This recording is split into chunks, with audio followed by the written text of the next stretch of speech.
हर हर महादेव। अगर आप भी सभी 12 ज्योतिर्लिंगों के दर्शन करना चाहते हैं लेकिन अभी पूरे भारत की यात्रा करना संभव नहीं है तो दुर्ग शहर में एक ऐसी अद्भुत जगह है जहां एक ही परिसर में सारे 12 ज्योतिर्लिंगों के दर्शन किए जा सकते। मां सतरूपा शीतला मंदिर, और यहाँ एक शिव भगवान की विशाल और अद्भुत प्रतिमा भी मौजूद है जो श्रद्धालुओं के भक्ति का केंद्र मानी जाती है। आज हम आपको इसे दिव्य स्थान के दर्शन कराएंगे और बताएंगे 12 ज्योतिर्लिंगों के महत्व, उनसे जुड़ी पौराणिक कथाएं और हिंदू धर्म में आखिर इतना इनका महत्व क्यों माना जाता है। तो चलिए शुरू करते हैं इस दिव्य यात्रा को।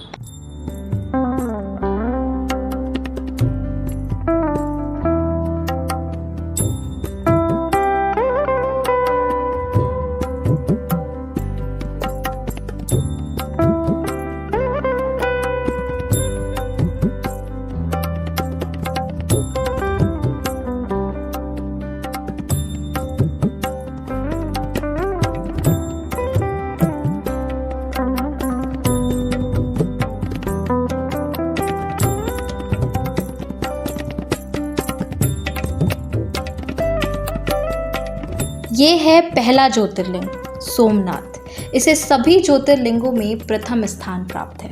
पौराणिक कथा के अनुसार चंद्रदेव को राजा दक्ष के श्राप से मुक्ति दिलाने के लिए भगवान शिव यहाँ प्रकट हुए थे। तभी से ये स्थान सोमनाथ ज्योतिर्लिंग के नाम से प्रसिद्ध है। मल्लिकार्जुन ज्योतिर्लिंग। मान्यता है कि जब भगवान कार्तिकेय नाराज होकर श्रीशैल पर्वत चले गए तब भगवान शिव और माता पार्वती उन्हें मनाने यहाँ पहुंचे और यही ज्योतिर्लिंग के रूप में विराजमान हो गए। महाकालेश्वर ज्योतिर्लिंग। कहा जाता है कि उज्जैन के लोगों की रक्षा के लिए भगवान शिव ने महाकाल रूप धारण कर राक्षस दूषण का वध किया।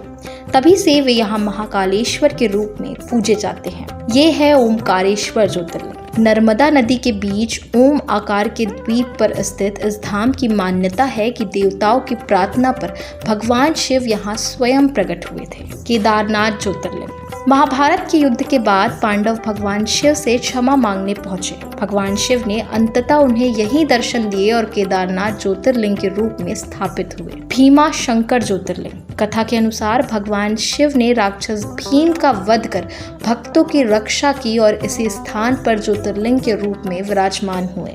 ये है काशी विश्वनाथ ज्योतिर्लिंग। मान्यता है कि भगवान शिव ने काशी को अपना स्थायी निवास बनाया, इसीलिए इसे मोक्ष की नगरी भी कहा जाता है। ये है त्र्यंबकेश्वर ज्योतिर्लिंग।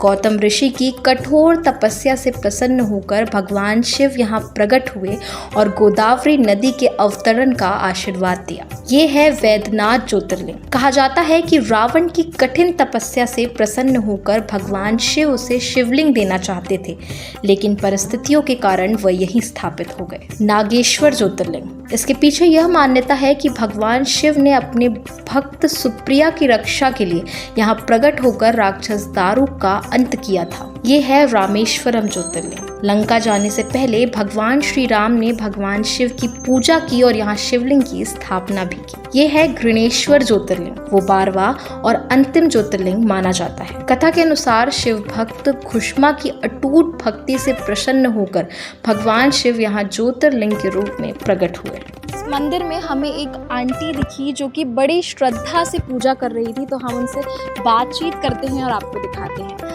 आंटी नमस्कार। आज सावन का पहला सोमवार है और आप इतनी श्रद्धा से पूजा कर रहे हैं, कैसा लग रहा है यहाँ 12 ज्योतिर्लिंगों के दर्शन कर और आज पूजा कर? बहुत अच्छा लग रहा है। आपने अभी मैंने देखा कि आपने 2 लोटा जल डाला, 2 लोटे से जल डाला, तो इसके पीछे की क्या मान्यता है? सावन के महीने में 2 लोटा जल चढ़ाना चाहिए और कांवड़ यात्रा का बहुत महत्व है, तो हम शिवनाथ से जल लेके आए और यहाँ चढ़ाए 2 लोटा। अच्छा, आप शिवनाथ गए थे? शिवनाथ नदी पैदल गए थे आप? नहीं, पैदल नहीं गई थी। हाँ। पर शिवनाथ से जल ला के चढ़ाए। सावन में ही इतना महत्व क्यों माना जाता है? मतलब भगवान शिव को पूजने के लिए वैसे तो 12 महीना पूज सकते हैं, लेकिन सावन में ही श्रद्धालुओं की भीड़ देखने को मिलती है, क्या ऐसा? सावन भगवान शिव का ही महीना है, क्योंकि वही अपना भार संभाले रहते हैं। जब चिर निद्रा में विष्णु भगवान चले जाते हैं ना, तो भगवान शिव जी हैं जो वो 1 महीने के लिए भार संभालते हैं, तो इसलिए उनका महत्व है सबसे ज़्यादा। वैसे तो 12 ज्योतिर्लिंग के दर्शन करने के लिए महीनों लग जाते हैं, लेकिन दुर्ग में इस स्थान पर एक ही परिसर पर पूरे 12 ज्योतिर्लिंगों के दर्शन हो जाते हैं। क्या कहना चाहिए? बहुत अच्छा, सबसे अच्छा। दूर दूर नहीं जा सकते तो एक ही जगह, एक ही स्थान पे सब दर्शन हो जाता है। आप डेली आती हैं यहाँ पूजा करने? नहीं, मंडे मंडे आती हूँ। आज का उपवास है आपका? हाँ। आज सावन का पहला सोमवार है, आप इतने विधि विधान से पूजा करते हुए हमें देखिए, क्या मान्यता है इसके पीछे सावन के पहले सोमवार? सावन के सोमवार की ये है कि भगवान भोलेनाथ की दूध चावल चढ़ाना है, क्योंकि विष पिया था उसको ठंडा करना रहता है। और सावन के महीना में खासकर भोले जी का बार रहता है ना। और बहुत महत्व है भाई, पूरा विश्व इनके पूरा सब लगा हुआ है भगवान की आरती पूजा के लिए। यहाँ आने वाला हर इंसान भगवान भोलेनाथ का आशीर्वाद लेकर ही लौटता है। तो अगर आप भी दुर्ग में रहते हैं या कभी दुर्ग आए तो इस पावन जगह के दर्शन जरूर करिए।